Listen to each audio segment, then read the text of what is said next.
हरे कृष्णा कृष्ण कृष्ण हरे हरे, हरे रामो रामो रामो हरे हरे। तो सभी भक्तों का स्वागत है आज के भागवत कथा में। हम सभी का धन्यवाद देना चाहेंगे जिन्होंने समय निकाल के जुड़े हैं हमारे साथ। तो हम प्रभुपाद लीलामृत सुन रहे थे, तो उसमें हमने देखा कल कि कैसे प्रभुपाद दिल्ली में है और 4 साल से जो उन्होंने back to Godhead magazine print नहीं किया था, तो उसको प्रिंटिंग के लिए प्रभुपाद जो है वापस से कोशिश करते हैं, फंड रेज करते हैं, डोनेशन इकट्ठा करते हैं और उनका मन में था कम से कम 1000 कॉपी जो है वो बैक टू गॉडेड मैगजीन का छापें। अब देखिए, जैसे मैंने कल भी बताया था इस विषय पे कि अब ये चर्चा करने का जो है अभी बैक टू गॉडहेड जो है भगवत दर्शन और जो है जाओ देवाचे गावा अभी भी चल रहा है, पर उसका उद्देश्य देखिए प्रभुपाद का हमेशा, भले ही वो अभी आप बैक टू गॉडहेड में देख लीजिए, भले ही वो प्रचार कर रहे हैं, भले ही वो किताबें लिख रहे हैं, उसका सार ये था प्रभुपाद हमेशा उत्साहित रहते थे प्रचार करने के लिए और कोई भी परिस्थिति में उन्होंने अपना उत्साह कम होने नहीं दिया। बताया जाता है कि एक उनके मित्र और एक डोनर थे जिनका नाम था मिश्रा जी, जो सुप्रीम कोर्ट में जज थे न्यू दिल्ली के। तो वो बताते हैं कि प्रभुपाद उनसे हर महीने में एक बार मिलने आते थे और प्रभुपाद के बैक टू गॉडेड मैगजीन के लिए वो जो है डोनेशन देते थे जस्टिस मिश्रा। तो बोलते उस समय देखिए प्रभुपाद सिर्फ 4 पन्ने का, मतलब 2 पन्ने, एक आगे एक पीछे, ऐसे करके 4 पन्नों का back to Godhead magazine print करते थे, क्योंकि उनके पास ना ही पैसे थे, ना ही लोग थे, ना ही कुछ थे और वो अकेले कर रहे थे और खुद ही लिख रहे थे। लेकिन फिर भी प्रभुपाद की उत्साह हमेशा थी।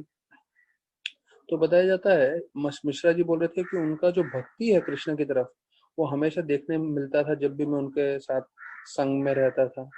वो बहुत सरल स्वभाव के व्यक्ति थे और उनसे बात करने में हमेशा अच्छा लगता था और उनकी जो नम्रता है वो मेरा मन हमेशा खींचती थी। तो बोलते हैं वो जब बात करते थे तो उनके बात में जो है प्रेम और उनकी जो श्रद्धा है दोनों चीजें व्यक्त होती थी। तो जब भी किसी से बात करते थे तो प्रेम भाव से बात करते थे। उनका जो बात करने का जरिया है वो सबको प्रसन्न करता था और उन उसी वक्त जो है उनकी श्रद्धा भी पूरी तरह से कृष्ण में बनी थी और क्योंकि वो कृष्ण के परम भक्त थे। तो अभी देखिए दोनों चीजें बहुत जरूरी है। अगर सिर्फ हम कृष्ण भक्ति बोलते हुए हम किसी से अच्छे से व्यवहार न करें तो ठीक नहीं है, और अच्छे से व्यवहार करें पर कृष्ण भक्ति न दें तो भी उनका जीवन सार्थक नहीं होगा। तो प्रेम भरा व्यवहार करना और कृष्ण भक्ति देना, ये दोनों का मिलन जो है बहुत जरूरी है। तो हमें भी अपने जो है कार्यों में ये ध्यान रखना है कि हम इन दोनों का मिश्रण करते हुए अपना जीवन व्यतीत करें। हाँ, तो अभी बताया जाता है प्रभुपाद के बारे में कि कैसे प्रभुपाद जो है ऐसे लोगों को जो है उत्साहित करते थे, जोड़ते थे कृष्ण भक्ति के साथ। हाँ, तो प्रभुपाद अपने गीता में बताते हैं हर एक व्यक्ति का लक्षण होता है। मैंने पहले चर्चा किया है हमारे प्रवचनों में कि बीमार व्यक्ति का लक्षण होता है और एक अमीर आदमी का लक्षण होता है, एक बुद्धिमान व्यक्ति का लक्षण होता है, वैसे भक्त का भी लक्षण होता है। बीमार व्यक्ति देखने से समझ में आएगा उसको बुखार है, उसकी जो है हालत खराब होगी। जो धनी व्यक्ति है उसके पास बहुत महंगा गाड़ी होगा, बहुत महंगे जो है उसके सामान होंगे, तो उससे समझ में आता है कि ये बहुत धनी व्यक्ति है। और जो बुद्धिमान व्यक्ति है जब वो मुंह खोलेगा, जब वो बात करेगा तो मालूम चलेगा कि कितना वो बुद्धिमान है। तो प्रभुपाद उसके संदर्भ में बताते हैं मूर्ख व्यक्ति तब तक मालूम नहीं चलता तब तक वो मुंह नहीं खोलता, जैसे ही वो बात करने लगता है तो समझ में आ जाता है ये मूर्ख व्यक्ति है। तो हमारे बात करने की शैली से मालूम चलता है हमें कितना ज्ञान है। और फिर प्रभुपाद बोलते हैं जैसे बीमार व्यक्ति के लक्षण हैं, जैसे धनी व्यक्ति के लक्षण हैं, जैसे बुद्धिमान व्यक्ति के लक्षण हैं, उसी प्रकार से एक भक्त के भी लक्षण होते हैं। भक्त के लक्षण ये होते हैं कि वो हमेशा कृष्ण के बारे में बात करते हैं, वो कृष्ण से लोगों को जोड़ने की कोशिश करते हैं। और यहाँ पे दिख रहा है प्रभुपाद कैसे जोड़ते थे, प्रेम से और पूरी श्रद्धा से। ये दो चीज वो साथ में जो है उपयोग करते थे जिससे लोग कृष्ण से जुड़ सकें। तो बताते हैं कि उनका उद्देश्य दिल्ली में, ये मिश्रा जी बता रहे हैं, जो है अंग्रेज, जिनको अंग्रेजी भाषा आती है, अंग्रेजी educated people, English educated person,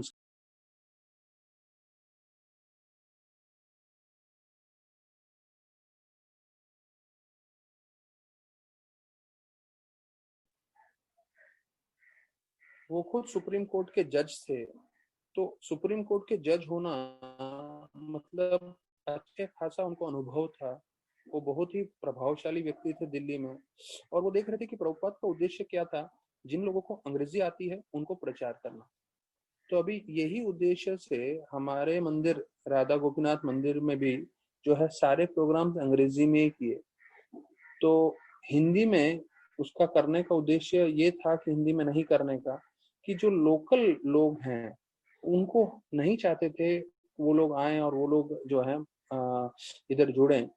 उसका ऐसा नहीं है कि हम उनसे भेदभाव कर रहे हैं, पर वास्तविक रूप में क्या होता है, जब आप अंग्रेजी, जिन लोगों को ज्ञान है, जो एजुकेटेड लोग हैं, आप उनको प्रचार करते हैं तो वो उनका एक क्वालिटी जो है काफी अच्छा रहता है, और फिर वो भक्ति का ज्ञान समझ के जो है दूसरों को पूरी तरह से प्रचार कर सकते हैं। देखिए महाराज ने 96 में और 95 96 में गौराम प्रभु को बोला कि भाई आप जो है यूथ प्रीचिंग, जो है कॉलेज प्रीचिंग बढ़ाइए। तो तकरीबन तकरीबन वो 6 दिन 7 दिन पूरा समय प्रीचिंग करते थे और प्रोग्राम करते थे, और उसके कारण हम देखते हैं इतने सारे ब्रह्मचारी जुड़ गए। और ये क्योंकि खुद एकदम जो है पढ़े लिखे बैकग्राउंड से थे, सब ग्रेजुएट्स थे, तो इसलिए लास्ट हम 96 से देख रहे हैं अभी तक, जो 2020 हो गया है, 24 साल में, 25 सालों में तकरीबन इतने सारे एजुकेटेड लोग जुड़े, और उन्होंने फिर कितना प्रचार किया। भले कोई गृहस्थ बना हो, कोई ब्रह्मचारी बना हो, लेकिन एजुकेटेड होने का एक फायदा होता है कि वो फिर अच्छे से जो है समझ के दूसरों को भी प्रचार कर सकता है। तो हमें भी ये ध्यान रखना चाहिए कि जो एजुकेटेड लोग कर सकते हैं वो अनएजुकेटेड लोग नहीं कर सकते। तो करने में तो ऐसे कोई जितनी ज्यादा पढ़ाई लिखाई नहीं की है उसका भी उत्साह रहे तो वो कर लेगा, पर ये मान्यता है। फिर बताया जाता है कि जो एडवोकेट ये मिश्रा जी थे, उनको एक चीज मुख्य प्रभुपाद जी में लगा कि कैसे प्रभुपाद जी को पूरे भगवान के नाम में पूरी श्रद्धा थी, और वो पूरी तरह से लगे थे भगवान का कार्य करने के लिए, अर्थात भगवान का प्रचार बढ़ाने के लिए। भगवान का जो एक ही मन में चिंता है कि कैसे जीव जो है वो भगवान की ओर मुड़े और कैसे वो भक्ति में जुड़े, तो उसके लिए वो पूरी तरह से कार्य कर रहे थे। तो बताते हैं कि प्रभुपाद का जो है गुरु महाराज, जो उनके भक्तिजान ठाकुर ने उनको सिखाया था, बृहत मृदंग। बृहत मृदंग बताया था, प्रिंटिंग प्रेस के लिए उनको बताया था। जैसे हम मृदंग जानते हैं, बृहत मृदंग मतलब जो प्रिंटिंग प्रेस है, क्योंकि उस समय प्रिंटिंग प्रेस से जो किताबें वो प्रिंट करा के जो है बांटते थे पूरे देश भर में, तो उससे प्रचार एक अलग ही स्तर पे जो है जा रहा था, तो इसलिए उसको बृहत मृदंग बोला था। अभी हमारे लिए यही बृहत मृदंग हो गया अभी इंटरनेट का एज जो है, आप उसको बोल सकते हैं फेसबुक का एज, या जो भी सोशल मीडिया है। अभी ये बृहत मृदंग हर समय के साथ बदलता जाएगा। अभी जो हम बृहत मृदंग को फेसबुक या सोशल मीडिया या इंटरनेट एज या जो भी है टेक्नोलॉजी के थ्रू हमें जो प्रचार करना है उस पे लेवल पे लेके जा रहे हैं, पर हो सकता है आने वाले 25 साल में शायद बृहत मृदंग की परिभाषा फिर बदले, पर उद्देश्य बृहत मृदंग का हमेशा एक ही रहेगा, वो है प्रचार करना, लोगों को कृष्ण के साथ जोड़ना।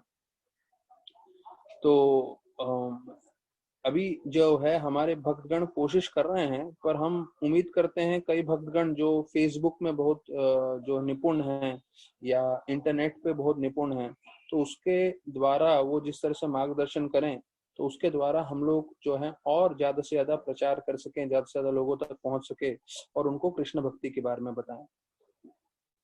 तो अभी यहाँ पे वर्णन आ रहा है कि उनके मन में ये चिंता नहीं थी कि मेरा जो है मेरा भोजन कहाँ से आएगा और मैं कहाँ से मेरा रहने का प्रबंध क्या होगा।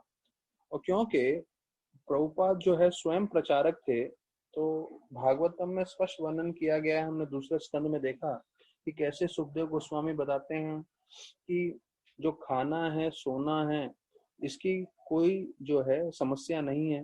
प्रकृति ने ऐसा प्रबंध किया है कि किसी के पास तकिया नहीं है तो वो अपना हाथ तकिया बना सकता है। जिनके पास खाने के लिए नहीं है, भागवत में दिया गया है पेड़ों पे बहुत फल है।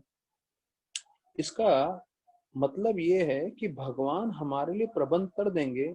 हमें भोजन का और उन सब चीजों की चिंता नहीं करनी है, हमें प्रचार का चिंता करना है, हमें भक्ति अपना बढ़ाना है और दूसरे लोगों का बढ़ाना है। तो यहाँ पे बताते हैं राधानाथ महाराज एक बार कृष्णचंद्र प्रभु को बोल रहे थे, मिस्टर मोहब्बतलाल को, अगर स्टॉक एक्सचेंज क्रैश हो भी गया तो क्या चिंता की बात कर चिंता है, आपके लिए हमेशा हमारे मंदिर में जगह है। आप 6x3 का जगह पे सो सकते हैं, हमारे साथ खिचड़ी खा सकते हैं, भक्ति कर सकते हैं और भगवत धाम जा सकते हैं। अभी देखिए ये जो सुखदेव गोस्वामी का जो शिक्षण है, अगर उसको सरल तरीके से अगर हम एक जो है गुरु के मुंह से सुने तो वो क्या बोल रहे हैं कि भाई हम अगर बहुत ज्यादा फाइनेंस का प्रॉब्लम भी होगा तो सुबह शाम हम सरल खाना खा सकते हैं, सिंपल खाना खा सकते हैं और जो है सिंपल तरीके से जीवन व्यतीत कर सकते हैं। जमीन पे सोकर, मतलब चटाई वटाई पे लगा के सोना के लिए, और जो है पूरा समय अपना मन कृष्ण की भक्ति में लगा सकते हैं। अगर हम ये कर रहे हैं तो हम भगवत धाम जा रहे हैं, हम हमेशा जो है संतुष्ट रहेंगे, हम सब हमेशा आनंद में रहेंगे। तो ये हमारा जीवन का उद्देश्य होना चाहिए।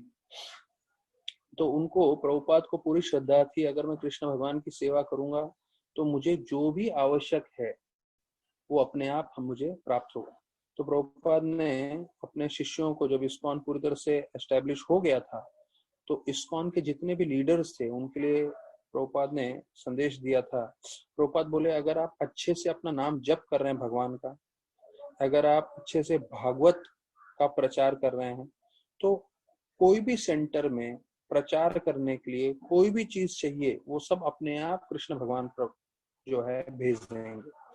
हमें किस पे ध्यान रखना है? दो चीजों पे। एक तो है हमारा नाम जप भगवान का अच्छे से होना चाहिए, और दूसरा है जो है भागवत का प्रचार।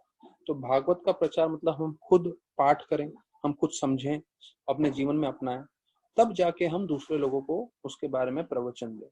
हाँ, तो ये बहुत जरूरी है। हरिदास ठाकुर को चैतन्य महाप्रभु ने जो है हरिदास ठाकुर के बारे में बताया जाता है कि कई लोग प्रचार करते हैं पर कई लोग आचरण ठीक नहीं होता, और कई लोग का आचरण अच्छा होता है पर वो प्रचार नहीं करते।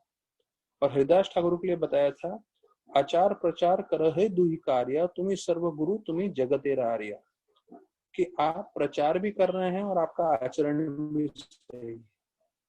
तो हो सकता है किसी का आचरण पूरी तरह से ठीक न हो तो उसे और भक्ति में जो है मेहनत करना चाहिए, जिससे उसका आचरण पूरी तरह से ठीक हो जाए, फिर वो जो है सही मायने में प्रचार कर सके। तो प्रभुपाद देख रहे थे कैसे पूरे देश भर में लोगों को ये गलत धारणा बताई गई है कि कैसे जो है इंद्र भोग करके जो है व्यक्ति संतुष्ट हो सकता है, आनंदित हो सकता है। और ब्रिटिशर्स जाने से पहले जो है 47 से पहले उन्होंने चाय पूरे देश में जो है फैला दिया था, तंबाकू, और उन्होंने कई जगह कत्ल खाने खोल दिए थे जहाँ पे लोग जो है मांसाहार जो है ले सकें।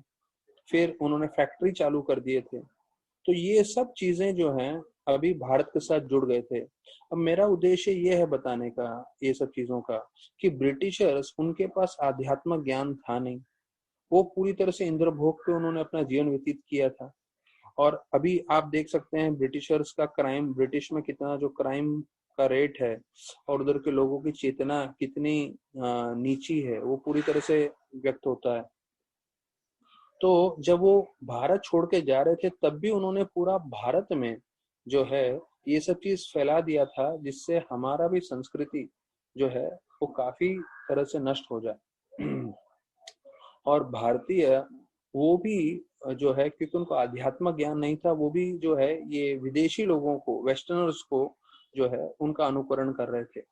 और आज भी हम देखते हैं कि हम लोग विदेशी लोगों से ज्यादा प्रभावित रहते हैं, उनके जो एडवांसमेंट है, उनका जो बाकी सब टेक्नोलॉजी है, उन सब चीजों से, यहाँ तक कि जो मोबाइल आते हैं या कुछ ऐसे विदेश की चीजें होते हैं, हम सब आकर्षित हो जाते हैं। तो उनके पास जो धन है और उनके पास ये जो ज्ञान है वो सही है, वो हमें स्वीकार करना चाहिए, पर हमें अपना आध्यात्मिक ज्ञान जो है नहीं भूलना चाहिए। क्योंकि अगर भारत और भारतीय अपना आध्यात्मिक ज्ञान भूल जाएंगे तो उनका सबसे बड़ा नुकसान होगा। तो फिर बताते हैं कि हजारों की संख्या में लोग मिल्स में जा रहे थे और जो है फैक्ट्रीज में जा रहे हैं, और उनका जीवन और खराब होते जा रहा है। मेरा ये बोलने का उद्देश्य ये है कि अभी मिल्स नहीं होंगे, शायद फैक्ट्रीज नहीं होंगे, लेकिन अभी भी सब जो है अलग अलग ऑफिसों में जा रहे हैं।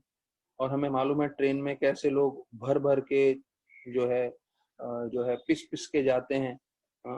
और अभी लॉकडाउन हो गया है, लेकिन उसके बाद जब भी लॉकडाउन खुलेगा फिर वही हो जाएगा।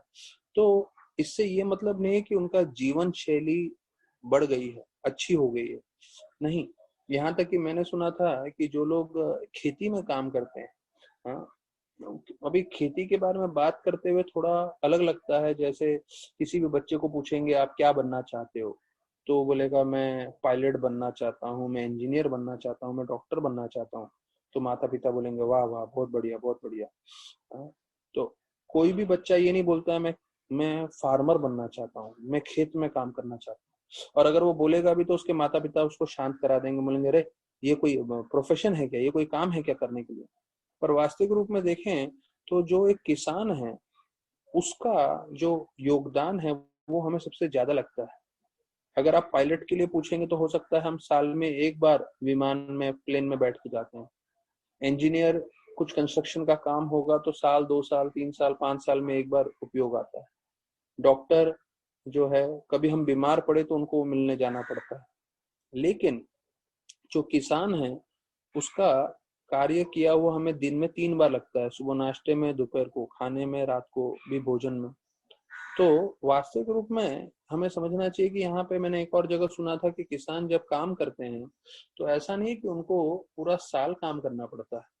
बोलते हैं उनको 4-6 महीने काम करने पड़ते हैं, फिर फसल आता है, फसल काटते हैं और फिर वो जो है उसका जो धान्य है वो बेचते हैं। तो उनका सिर्फ 6 महीने का कार्य रहता है, बाकी 6 महीना खाली रहता है।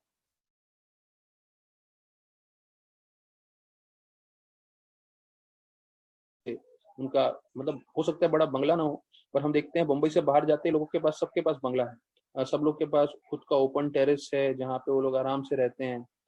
हाँ, और गाँव में तो देखेंगे तो और खुला खुला जगह है। और जितने लोग बम्बई में रह रहे हैं सब लोग एक जो है एक फ्लैट में कैद जैसे रहते हैं, जेल के अंदर। और कलयुग बढ़ते जा रहा है तो खिड़कियां भी खुले नहीं रख सकते, वहां पे भी सब जगह जाली लगाना पड़ रहा है। तो प्रभुपाद यही चीज बता रहे हैं।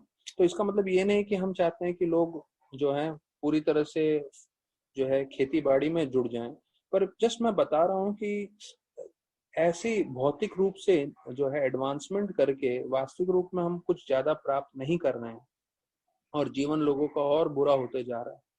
तो अम, अभी यहाँ पे जो है हम होल्ड करेंगे और हम श्रीमद् भागवतम में आ जाते हैं, क्योंकि श्रीमद् भागवतम में हमने 25 जो है श्लोकों तक चर्चा किया था कल।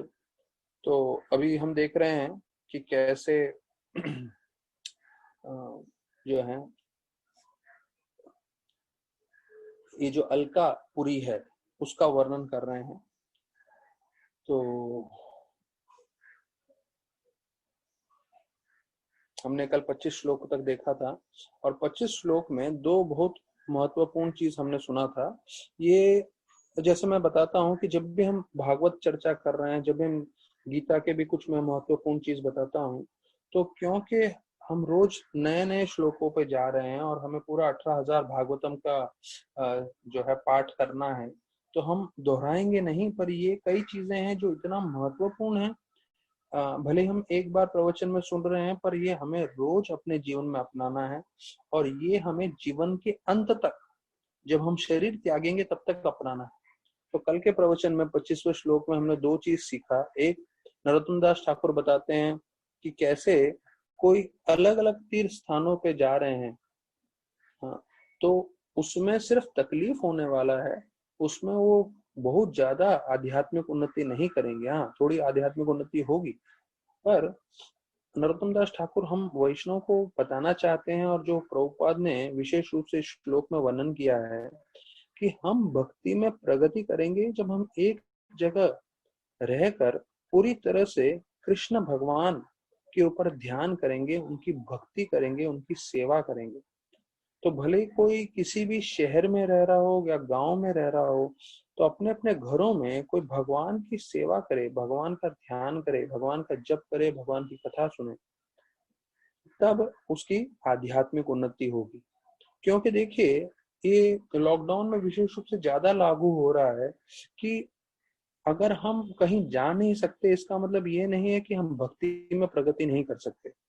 अगर कोई ये बोलेगा हाँ मंदिर में जाना अच्छा है, बहुत जरूरी है, मंदिर में जाते हैं, साधुओं का संग मिलता है, और फिर हमें प्रेरणा मिलती है भक्ति करने की, और अभी मंदिर में नहीं जा पा रहे हैं, तो वही हम जूम के द्वारा, ये भागवत के द्वारा हम उत्साह लेने की कोशिश कर रहे हैं और भक्ति कर रहे हैं। तो ये नरोत्तम दास ठाकुर का शिक्षण हमें आजीवन काल के लिए याद रखना है। ऐसा नहीं कि हम एक धाम दूसरे धाम सब धाम में घूमते रहें।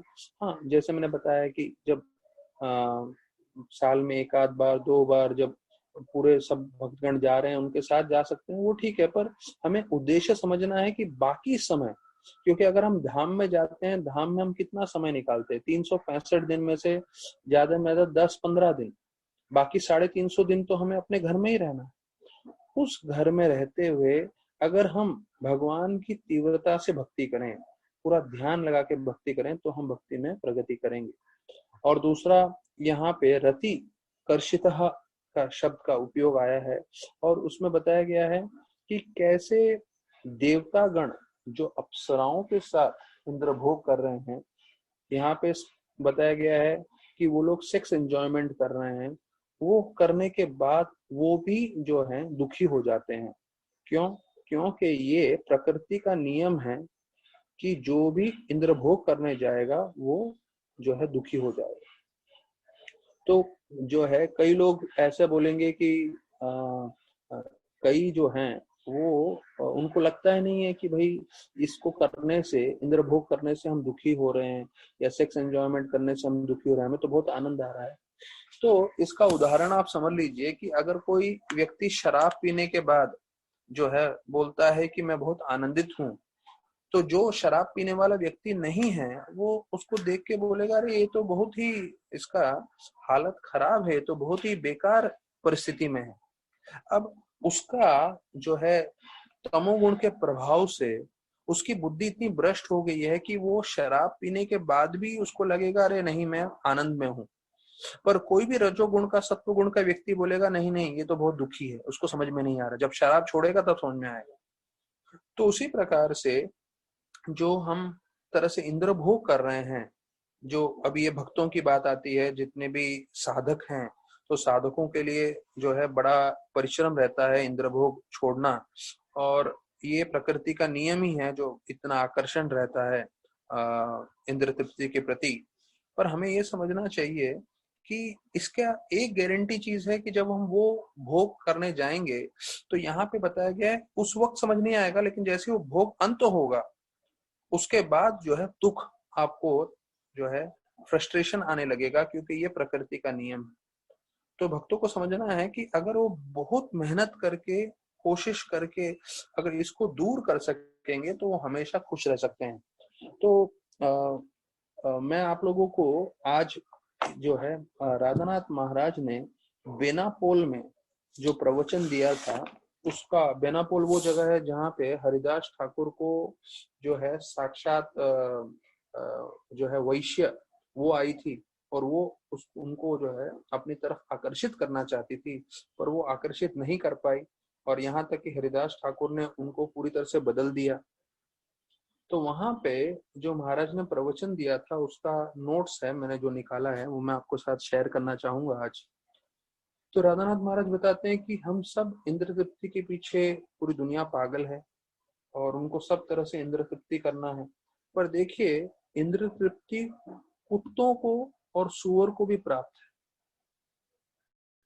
हाँ, जैसे मैं बताता हूँ कि बंदर जो है 20 बंदरिया के साथ संग करेगा पर उसको एड्स नहीं होगा, पर मनुष्य जो मानव है वो 20 स्त्रियों के साथ संग करने जाएगा, उसको बीमारी हो जाएगी।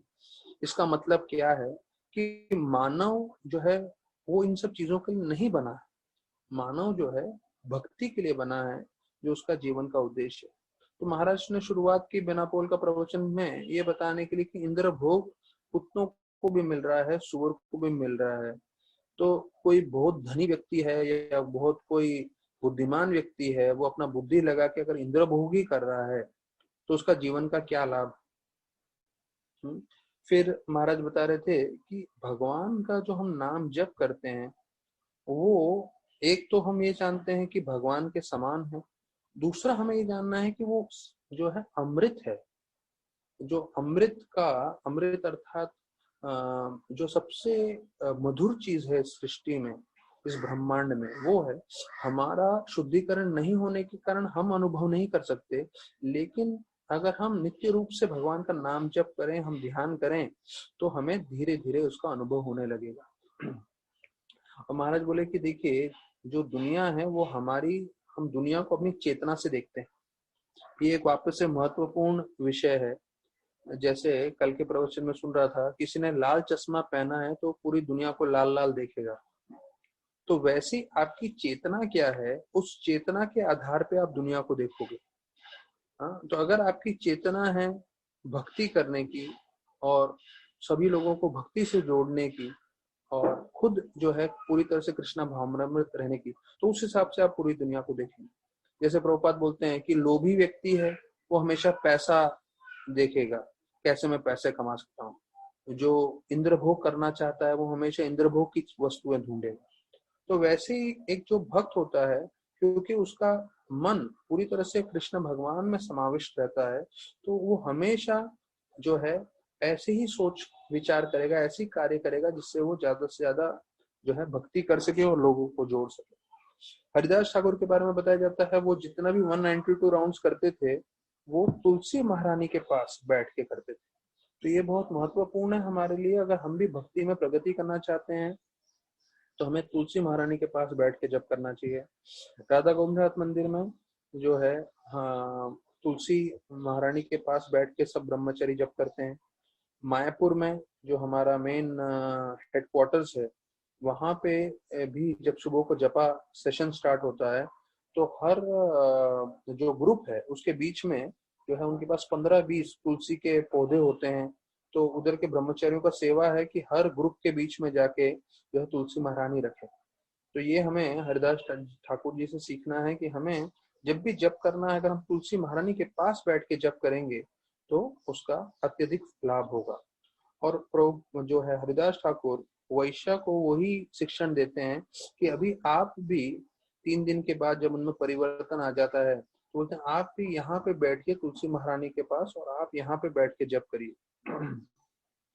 और अच्छा, यहाँ पे महाराज जो है हरिदास ठाकुर के बारे में बताते हुए एक रामचंद्र खान के बारे में बताते हैं कि कैसे उन्होंने नित्यानंद का अपराध किया, भगवान नित्यानंद का, और उसके कारण जो है उनका पूरा विनाश हो गया।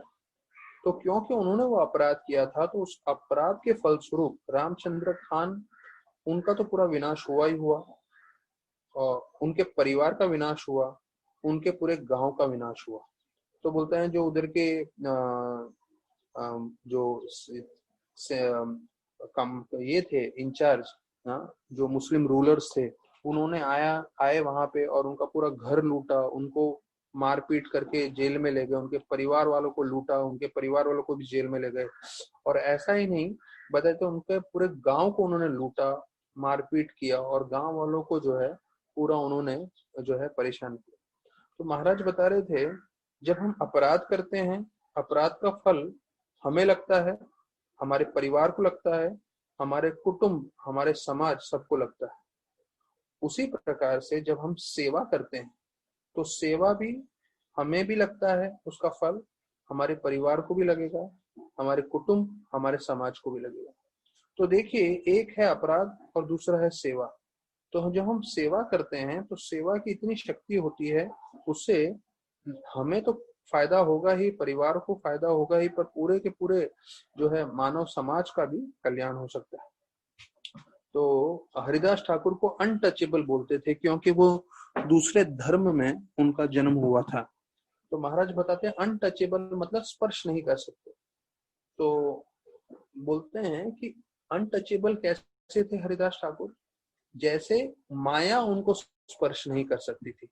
क्यों माया उनको स्पर्श नहीं कर सकती थी? क्योंकि वो इतना जो है तीव्रता से और इतने जो है भक्ति भाव से भगवान का जो है ध्यान करते थे। तो देवी ऐसा गुणमयी मम माया दूरत्या माम एव ये प्रपद्यन्ते माया में ताम चरन्ते। तो कृष्ण भगवान स्पष्ट बोलते हैं, कोई मेरी भक्ति करता है, कोई मेरा ध्यान करता है, तो उससे जो है वो माया के प्रपंच से बच सकता है। तो हम देखते हैं कि हरिदास ठाकुर को सामने इस बार यहाँ पे बेनापोल में तो वैश्य का वर्णन है, और बाद में माया देवी साक्षात स्वयं आती है उनकी परीक्षा लेने के लिए, पर वो माया के प्रभाव से भी आकर्षित नहीं होते और पूरी तरह से भक्ति में स्थिर रहते हैं। तो यहाँ पे महाराज बता रहे हैं कि हमारे भक्तों के बीच में, अभी देखिए हम लोग जितने भी भक्तगण कथा सुन रहे हैं, हम लोग को एक चीज समझना है। महाराज बोलते हैं हमारे भक्तों के जीवन में एक ही प्रॉब्लम है। शायद हम लोग को लग रहा होगा नहीं मेरे जीवन में पैसे का प्रॉब्लम है, या कोई बोलेगा मेरे जीवन में जो है मेरे हेल्थ का प्रॉब्लम है, या अलग अलग सब अपने भक्तों का अपना अपना प्रॉब्लम बताएंगे। पर महाराज बोलते हैं नहीं, हमारे जीवन में सिर्फ एक ही प्रॉब्लम है, वो ये है कि हमें भक्ति में टेस्ट नहीं है। विशेष रूप से महाराज बोलते हैं हमें होली नेम में टेस्ट नहीं है, हमें नाम में जो है हमें आकर्षण नहीं है।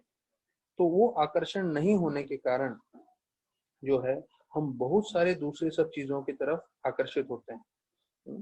तो अगर हमको उसका आकर्षण आ जाए, तो जिसे हायर टेस्ट बोलते हैं, परम दृष्टवा निवर्तते, तो फिर हम भौतिक जगत में जितने भी प्रॉब्लम्स हैं वो भी झेल सकते हैं, और भौतिक जगत में जितनी भी इंद्रिय की चीजें हैं वो हमें कोई आकर्षित नहीं करेगा। तो महाराज बोलते हैं मैं इंग्लिश में बोलूंगा उसके बाद हिंदी में अनुवाद करूंगा।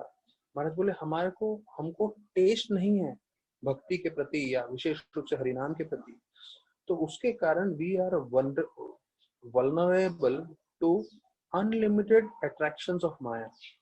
मतलब क्योंकि हमें भक्ति में भगवान के नाम में आकर्षण नहीं है, इसलिए अनगिनत रूप से जो माया का प्रलोभन है उससे हम विचलित होते रहते हैं।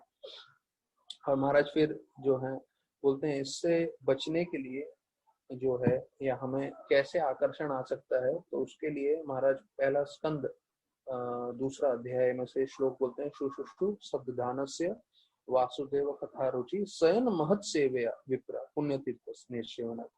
महत सेव्या, जब हम भक्तों की सेवा करेंगे, तो भक्तों की सेवा करने के कारण जो है हमें भगवान की कृपा मिलेगी, भक्तों की कृपा मिलेगी, और भक्तों की कृपा से हमें भगवान की कृपा मिलेगी, और भगवान हमें कृपा देंगे जिससे हमें इसमें टेस्ट आएगा, हमें इसमें स्वाद आएगा, हमें इसमें अट्रैक्शन आएगा। और जब इसमें अट्रैक्शन आएगा फिर हम बाहर के भौतिक चीजों के प्रति आकर्षित नहीं होंगे। तो ये बहुत महत्वपूर्ण चीज है महाराज बता रहे हैं। महाराज ने पूरा लिंक कैसे किया कि अगर हमें हरिनाम की तरफ, भक्ति की तरफ जो है आकर्षण नहीं है, इसलिए हम बहुत सारे चीजों की तरफ आकर्षित होते हैं, और अगर हमें इसमें आकर्षण प्राप्त करना है तो उसके लिए जो है हमें भक्तों की सेवा करनी चाहिए। तो फिर महाराज बता रहे थे कि हमें हमेशा इंटेंस रहना चाहिए भक्ति में, क्योंकि भक्ति जो है एक रेजर एज है। मतलब जैसे हम बोलते हैं ना तलवार की धार, तो तलवार की धार में जरा भी ध्यान नहीं देंगे तो कट जाता है, खून खून हो जाता है। तो महाराज बोले थे हमें इंटेंस रहना है। और प्रभुपाद को कोट किए और ये हमारे लिए ज्यादा जरूरी है समझना। प्रभुपाद को कोट करते हुए राधानाथ महाराज बोल रहे थे कि अगर आप 16 माला रोज जप नहीं कर रहे हो तो आप बीमार अवस्था में हो, आप जो है सिक हैं, आप बीमार हैं। तो कोई बीमार व्यक्ति रहता है तो मालूम है हमें कितना तकलीफ होता है। तो अगर हम 16 माला ध्यानपूर्वक रोज जप नहीं कर रहे हैं तो हम बीमार अवस्था में।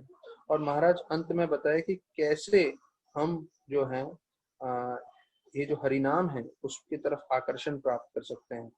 तो महाराज बताते हैं कि महाराज इंग्लिश में बोल रहे थे, we should long to get that taste, we should beg, we should plead, we should yearn, we should cry. तो महाराज ऐसे अलग अलग शब्दों का प्रयोग करके बोल रहे थे कि हमारा जो है हमें कोशिश करनी चाहिए किसी तरह से भी कि जो है हमें जो है आकर्षण हो इसके लिए, भक्ति हरिनाम के प्रति आकर्षण होना चाहिए होने के लिए। तो long, beg, plead, yearn, cry, ये सब महाराज शब्द का प्रयोग किए ये बोलने के लिए जब हम जप करने बैठ रहे हैं, जब हम माला लेके बैठ रहे हैं तो हमें हाथ जोड़ के भगवान से प्रार्थना करना चाहिए कि हे नाम प्रभु, आप मुझे इसमें मुझे आकर्षण दीजिए और मुझे ऐसी सद्बुद्धि दीजिए जिससे मैं दिन भर में वैष्णव को सेवा कर सकूं, वैष्णव को प्रसन्न कर सकूं। क्योंकि जब वैष्णव प्रसन्न होंगे तो उनकी कृपा से जो है मुझे जो है इसमें आकर्षण मिलेगा। तो ये हमें ध्यान रखना है कि लोग कैसे भौतिक चीजों के प्रति इतने लालायित होते हैं, तो उसी प्रकार से हमें जो है भगवान की नाम के प्रति इतना लालायित होना चाहिए। तो जैसे मैं बताता हूँ कि जब हम नाम जप करते हैं, राधेश्याम प्रभु का जो है हमेशा का नियम है कि वो पूरा 16 माला में आंख नहीं खोलते। तो अभी मैं भक्तों के साथ ये चर्चा करना चाहूंगा कि 16 माला जप तो करना ही है। अभी दो तरीके हैं, आंख खुला रख के जप करो, आंख बंद करके जप करो। तो अगर हमें पूछा जाए आप किस में ज्यादा ध्यान लगा सकते हो, तो ये एक स्पष्ट चीज है, इसमें ज्यादा जो है कोई बड़ा चर्चा करने की जरूरत नहीं है, बहुत ज्यादा सोचने की जरूरत नहीं है। सबको मालूम है जब आंख बंद रहेगा तो ज्यादा ध्यान होगा, क्योंकि आंख खुला होगा तो हम यहाँ देखेंगे, वहां देखेंगे, मोबाइल की तरफ देखेंगे और अलग अलग चीजों पे हमारा मन आकर्षित होगा। तो आंख बंद करके अगर हम जप कर सकें तो ये नहीं समझना चाहिए कि हम आंख बंद करके सो जाएं, तो वो तो नहीं करना चाहिए हमें।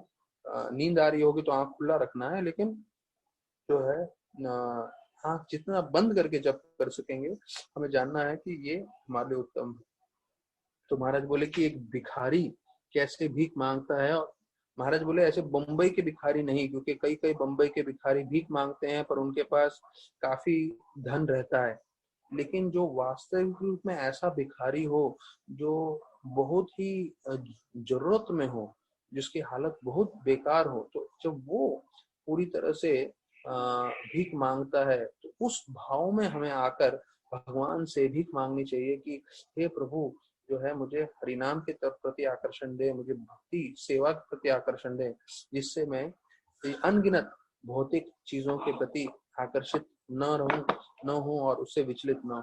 क्योंकि जब भी हम उससे आकर्षित होंगे, उससे विचलित होंगे, तो हमें समझना चाहिए कि ये आकर्षण जो है हमें सिर्फ दुख देने वाला है। जो यहाँ बताया गया है प्रतिकर्षिता, जो देवतागण, देखिए हम लोग भौतिक जगत में कितना इंद्रभोग कर लेंगे, कितना इंद्रभोग करेंगे। ज्यादा में ज्यादा किसी के पास प्राइवेट प्लेन होगा, ज्यादा में ज्यादा वो खूबसूरत से खूबसूरत पुरुष या स्त्री का संग कर लेगा, पर देवताओं के संपर्क का जो है आनंद भोग नहीं कर पाएंगे हम लोग, क्योंकि देवता एक अलग ही स्तर पे हैं। वो लोग भी जब आनंद भोगते हैं तो बताया जाता है कि उनको दुख की प्राप्ति होती है। तो ये हमें स्पष्ट रूप से समझना है कि जीवन में हमें सिर्फ आध्यात्म पे ध्यान देना है और भौतिक चीजों से इतना जो है आकर्षित नहीं होना चाहिए। तो अभी हम 26वें श्लोक में आगे बढ़ते हैं। तो वो बताया गया है कि उधर का जो जल है, ये अलकापुरी का पूरा वर्णन आ रहा है। कैलाश पर्वत पे हैं हम लोग और कैलाश पर्वत का सौंदर्य मैंने कल बताया, ये आप गोलोक वृंदावन का सौंदर्य के समान समझ सकते हैं, जो प्रभुपाद एक जगह तात्पर्य में बताते हैं कि इतना उधर का सौंदर्य है। तो सारे देवतागण वहां पर आते हैं। अब जैसे देखिए, अगर हमें बताया जाए इस पृथ्वी पे कि हमें कहीं इंद्रभोग के लिए जाना हो, किसी नॉन डिवोटी की बात कर रहा हूं मैं, तो वो कहाँ जाएगा? जो सबसे खूबसूरत स्थान है पूरे पृथ्वी, वहां पे जाएंगे। तो वैसे ही देवतागण जो स्वर्गलोक में रहते हैं, वो स्वर्गलोक छोड़ के वो कैलाश पर्वत पे जा रहे हैं, क्योंकि उनको मालूम है स्वर्ग में से भी सबसे उत्तम, सबसे खूबसूरत जगह है कैलाश पर्वत, जहाँ शिव जी रहते हैं। और वहां पे हम संपूर्ण रूप से आनंद भोग सकते हैं, जहाँ पे अलकनंदा बहती है। तो बताया जाता है कि जब वहां पे अप्सराएं और सब जो है वहां पे स्नान करते हैं, तो उनके स्नान करने से बताया जाता है पूरा जल जो है पीले रंग का हो जाता है, और पूरा जल में अलग से खुशबू आने लगती है। और वहां पे हाथी आते हैं अपनी बीवियों के साथ, और वो लोग ये पानी पीते हैं जबकि उनको प्यास भी नहीं लगी है। तो इतने वो उधर के जल से आकर्षित हो जाते हैं। फिर बताया जाता है अलकापुरी जो है बहुत सारे विमान से भरा हुआ है। विमान मतलब एरोप्लेन्स की बात कर रहे हैं। और ये जो विमान है, उन विमानों पे बहुत बहुमूल्य हीरे, मोती, सोने और ये सब जो हैं जड़े हुए हैं। और यक्ष और उनकी जो भारियां हैं, वो सब इस विमान में जो है ट्रेवल करते हैं, घूमते हैं। तो प्रभुपाद तात्पर्य में बोल रहे हैं 27वें श्लोक में कि श्रीमद् भागवतम में और दूसरे बहुत सारे वैदिक शास्त्रों में ये विमान शब्द का प्रयोग हुआ है। तो विमान शब्द मतलब एरोप्लेन। तो अभी एरोप्लेन बोले तो जब भी हम एरोप्लेन की बात करते हैं तो हमारे मन में आता है ये जो एरोप्लेन जो मशीन के द्वारा चलता है, जो हमने देखा है। तो प्रभुपाद बोलते हैं नहीं, जो ये अलकापुरी में है और जो पूरे श्रीमद् भागवतम में वर्णन किया गया है, वो सब विमान मशीन के द्वारा नहीं चलते हैं, वो सिर्फ मंत्रों के द्वारा चलते हैं। सिर्फ मंत्र उसमें जाके बैठ के बोलें तो बस वो चलने लग जाते हैं। और यहाँ तक कि जो स्वर्गलोक से ऊपर एक लोक है जिसका नाम है सिद्ध लोक। सिद्ध लोक का वर्णन आता है कि सिद्ध लोक में जो है उनको एयरप्लेन की भी जरूरत नहीं पड़ती, विमान की भी जरूरत नहीं पड़ती। वहां के लोगों के पास ऐसी सिद्धि है कि वो अपनी सिद्धि का प्रयोग से उनको बिना विमान के वो किसी भी लोक में जा सकते हैं। ये जो है पृथ्वी पे इतने सारे, पृथ्वी मतलब ये भौतिक जगत में इतने सारे जो है इतने सारे जो प्लैनेट्स हैं उसकी शक्तियां और उनके लोगों का वर्णन बता रहे हैं। तो मेरे को बताने का ये उद्देश्य है कि हम जब सोच सकते हैं कि सिद्ध लोक में बताया गया सिर्फ मंत्रों के उच्चारण से बिना विमान के जो है कोई किसी भी प्लेनेट पे जा सकता है। तो जस्ट सोचिए, हम लोग सब कोशिश कर रहे हैं भगवत धाम प्राप्त करने का, और उसका मार्ग बताया गया है कि जप करना, भागवत सुनना, नियम पालन करना, सेवा करना भगवान की, वैष्णव की।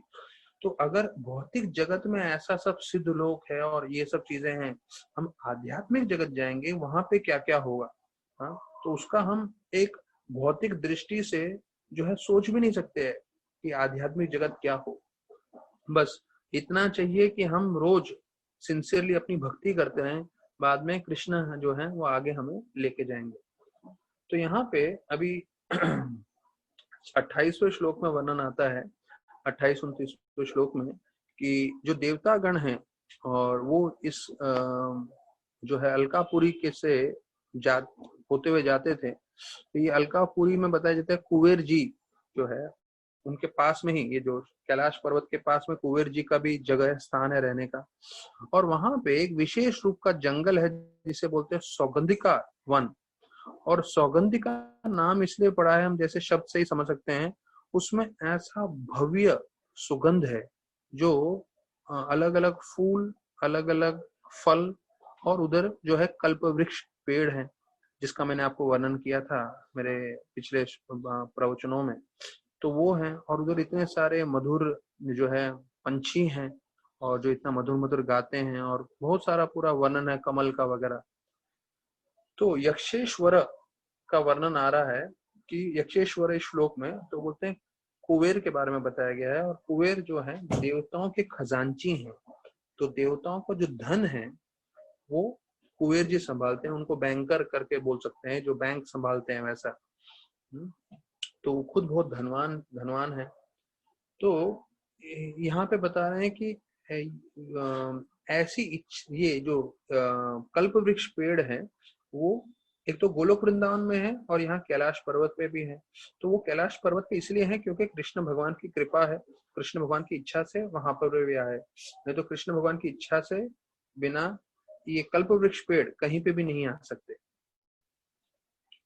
तो यहाँ पे प्रभुपाद बता रहे हैं कैलाश हैज अ स्पेशल, ये 28वें श्लोक के अंत में प्रभुपाद बोल रहे हैं कैलाश की ऐसा सौंदर्य है, वो भगवान कृष्ण का निवास स्थान अर्थात गोलोक वृंदावन के समान सुंदर है। यहाँ 28वें श्लोक के अंत में है। तो जैसे मैंने आप लोग को बताया, हम लोग इतने विस्तार पूर्वक इस पूरा जगह का हम चर्चा कर रहे हैं, तो ये समझ लीजिए गोलोक वृंदावन के जो है समान है। तो यहाँ पे प्रभुपाद 29वें श्लोक में बताते हैं कि पृथ्वी पे प्रभुपाद बोल रहे हैं मनुष्य ने बहुत सारे ऐसे खूबसूरत स्थान बनाए हैं जहाँ पे पर्यटक जाते हैं घूमने के लिए, लेकिन कोई भी इस कैलाश के समान नहीं है, कैलाश पर्वत के समान, क्योंकि ये जो है सबसे महत्वपूर्ण, सबसे जो है सुंदर जगह है पूरे भौतिक संसार में। अब यहाँ पे फिर 30वें श्लोक में आता है कि जो खुशबू उठ रही थी वहां से, उससे जो हाथी हैं वो पूरी तरह से मदमस्त हो जाते हैं और वो जो चंदन के पेड़ हैं उस पे जाके जोर जोर से जो है रगड़ने लगते हैं, अपने आप को जो है घसने लगते हैं। और ऐसे वातावरण में जो है इतना खुशबूदार महक में जो है बताया जाता है लोगों का इंद्र भोग करने की इच्छा जो है बहुत मजबूत हो जाती है।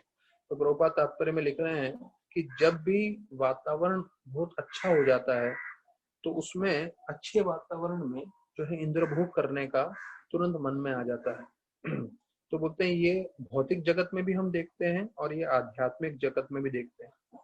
और अभी यहाँ पे वर्णन करते हुए बोल रहे हैं कि कैसे जो स्त्रियां हैं स्वर्ग लोक की, जो अप्सराओं का वर्णन कर रहे हैं, वो प्रभुपाद लिख रहे हैं हजारों गुना यहाँ के पृथ्वी की जो स्त्रियां हैं उससे ज्यादा खूबसूरत है। और उधर का जो वातावरण है वो भी जो है, ये हम अलकापुरी की बात कर रहे हैं, कैलाश पर्वत की बात कर रहे हैं, वो भी जो है हजारों गुना पृथ्वी से ज्यादा खूबसूरत है। और बताया जाता है कि अब उसके मुकाबले अगर आप जो है गोपियों का सौंदर्य देखें अप्सराओं के सामने, तो गोपियां हजारों गुना जो है अप्सराओं से भी ज्यादा खूबसूरत है। और जो वातावरण है ये अलकापुरी का या कैलाश पर्वत का, उससे हजारों गुना आध्यात्मिक जगत का, वैकुंठ का जो है वातावरण और खूबसूरत है। लेकिन बताते हैं कि वहां तक यहाँ पे हम देख रहे हैं कि कैसे वो लोग इंद्र भोग के लिए जाते हैं और इंद्र भोग करने के बाद भी संतुष्ट नहीं रहते और दुख से परेशान हो जाते हैं। पर प्रभुपाद बता रहे हैं कि जो आध्यात्मिक जगत है, गोलोक वृंदावन है, वहां पे ऐसा कोई इंद्र भोग की इच्छा नहीं होती, वहां पे सेक्स एंजॉयमेंट नहीं है। और इतनी खूबसूरत होने के बावजूद अभी हमने देखा पृथ्वी से हजारों गुना ज्यादा अप्सरा खूबसूरत है, अप्सराओं से हजार गुना ज्यादा गोपियां खूबसूरत है और उनके सब पति हैं वहां पे। गोलोक वृंदावन में ब्रह्मचारी नहीं है, सन्यासी नहीं है, सब गृहस्थी हैं। तो वो लोग अपनी बीवियों के तरफ क्यों नहीं आकर्षित हो जाते? तो प्रभुपाद बताते हैं क्योंकि वो पूरी तरह से भगवान के गुणगान में, भगवान के नाम जप में, भगवान की भक्ति में लीन है, इसलिए उनको सेक्स के प्रति बिल्कुल आकर्षण नहीं होता। हाँ? तो वो बोलते हैं भले ही सेक्स जो है भौतिक जगत में सबसे उत्तम आनंद देता है, पर आध्यात्मिक जगत में कोई उसका परवाह नहीं करता। क्यों? क्योंकि वो पूरी तरह से भगवान की तरफ आकर्षित है। तो ये हमारे लिए भी जो है एक सीख है कि जितना हम परिश्रम करके, जितना हम मेहनत करके जो है भगवान की भक्ति करेंगे, तो उस भक्ति करने से हमारे मन में जो है भौतिक चीजों का जो आकर्षण है वो खत्म हो जाएगा। तो यहाँ पे वर्णन किया गया है 2.59 परम दृष्ट्वा निवर्तते, गीता का श्लोक बता रहे हैं।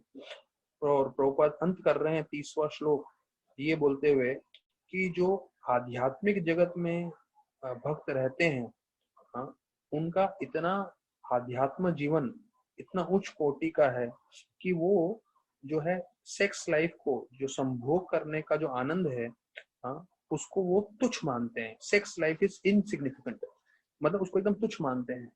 क्यों? क्योंकि वो इतना भक्ति में जो है लोट पोट है, या भक्ति में उतना वो जो है प्रवेश किए हैं। तो हमें ये समझना है कि हम भी जितना भक्ति में तीव्रता से प्रवेश करेंगे तो भौतिक जगत का कोई भी इंद्र तृप्ति हमें इतना आकर्षित नहीं करेगा, और हम पूरी तरह से जो है भक्ति में स्थिर रहेंगे।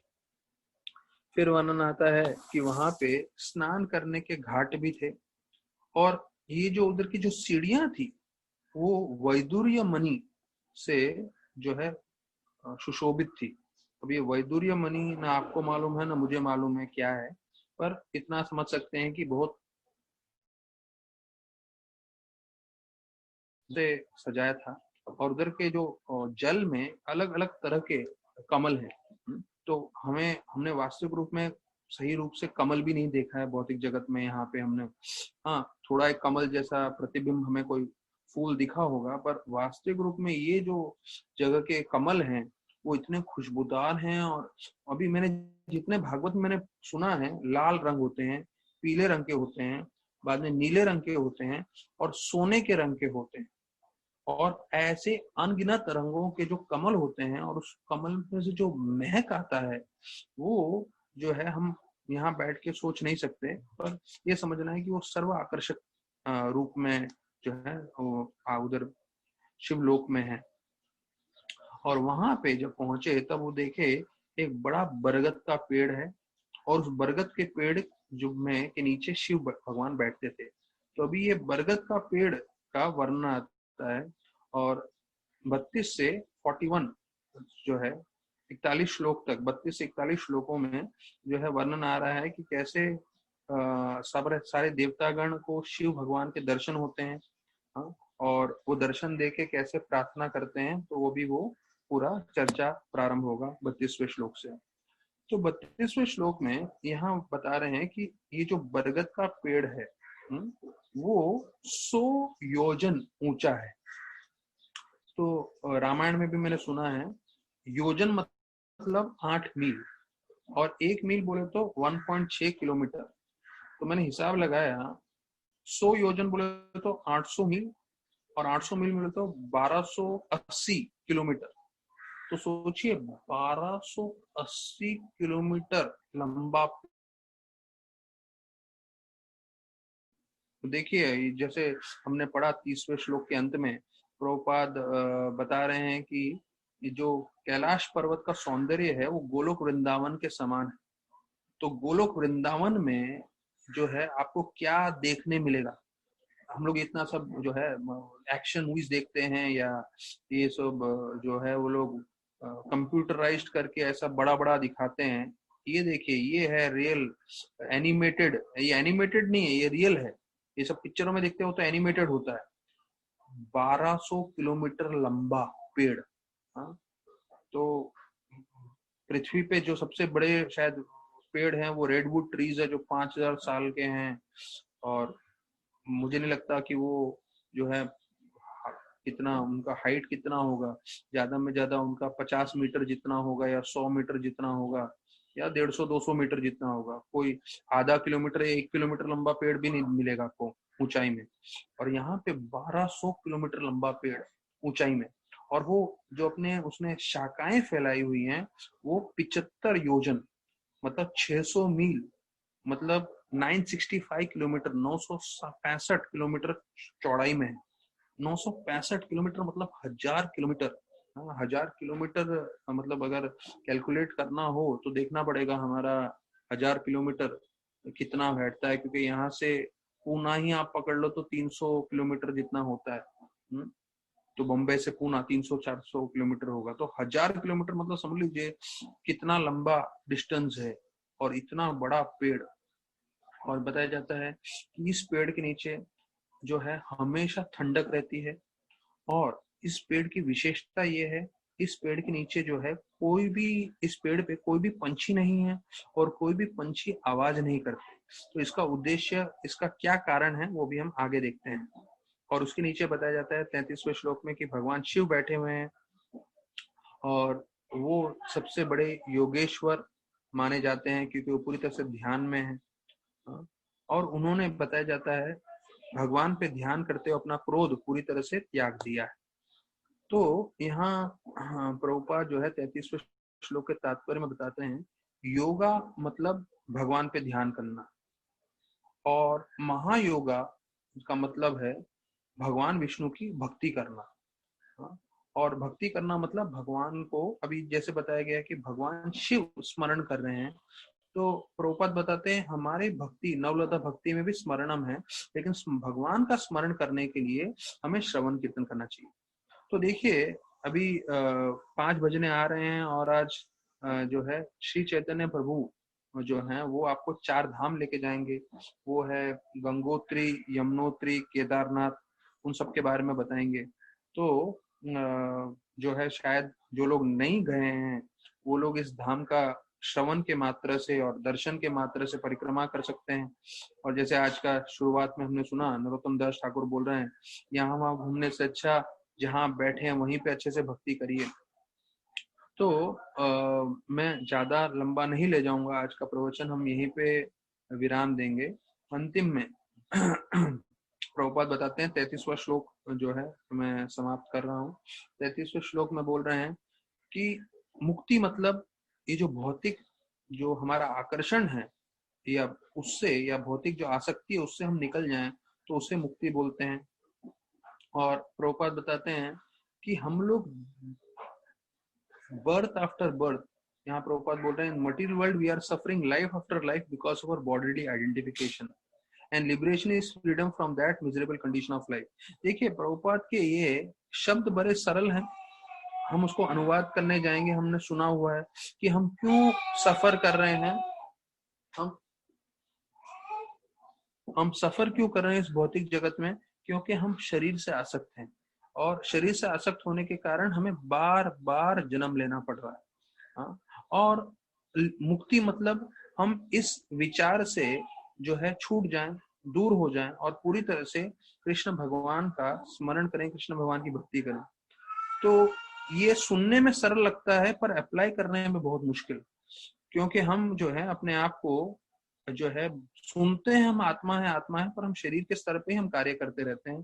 तो भक्तों को ये चाहिए कि हमारा जो है आकर्षण रहेगा शरीर के साथ, स्वीकार करते हैं हम उसको, लेकिन उसके साथ साथ हमें जो है जितना हो सके भगवान की भक्ति भी करनी चाहिए, उसमें भी आगे बढ़ना चाहिए। तो धीरे धीरे जो है हमारा जो है आध्यात्मिक में उन्नति होगा। तो हम लोग एक आखिरी में जो है महाराज के 2 शब्द सुन सकते हैं। महाराज ने बताया है कि हमारा सर भले ही आसमान में हो, लेकिन पैर जमीन में होना चाहिए। अर्थात हमारा सिद्धांत जो है, जो हम ये भागवत सुन रहे हैं, ये जो ज्ञान है भागवत का, वो सबसे उत्तम है पृथ्वी में। देखिए जो जितना मैंने सुना है, जितना मैंने लोगों से ज्ञान की बातें सुनी है, भागवतम से उत्तम मैंने और कुछ नहीं सुना। भागवतम सबसे सर्वश्रेष्ठ है। तो हमारे पास सिद्धांत, हमारे पास ज्ञान पूरे पृथ्वी पे सबसे उत्तम है। तो इसका मतलब ये नहीं हम अपने आप को इतना उत्तम समझे, हमें जो है अपने आप को सभी भक्तों का दास समझना है, और दास समझते हुए हमें अपने सभी भक्तों की सेवा करनी चाहिए। तो कल हम जो है 34वें श्लोक से आगे प्रारंभ करेंगे। बहुत बहुत धन्यवाद सभी भक्तों का। हरे कृष्ण।